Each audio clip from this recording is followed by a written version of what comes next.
তোদের সময় এসছে এইসব আইপিএল টাইপিএল। আইপিএল আবার ক্রিকেট নাকি? হ্যাঁ, আমাদের সময় ছিল হ্যাঁ টেস্ট ক্রিকেট 3 দিনে।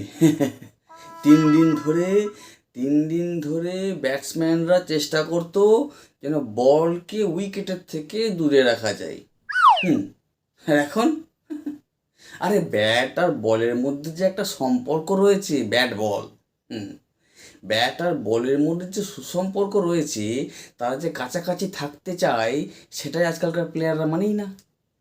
আগেকার Wow. প্লেয়াররা কী হতো, টেস্ট ক্রিকেট খেলতো 3 দিন ধরে, তারা শুধু বলটাকে কাছাকাছি রাখতো, ব্যাটে ঠেকিয়ে দিয়ে কাছাকাছি রাখতো ব্যাট আর বলকে। আর এখন যতটা পারা যায় দূরে দূরে দূরে ঠেলে দাও, বাউন্ডারির বাইরে ঠেলে দাও। এই করেই তো গেছে, এই করেই সম্পর্কগুলো গেছে। তুমি তো তোমার ব্যাট আর বলকে কাছাকাছি রাখো, আর তাছাড়া লোক তখন ঘুমিয়ে পড়তো। তোরা কিছুই জানিস না ক্রিকেট সম্পর্কে।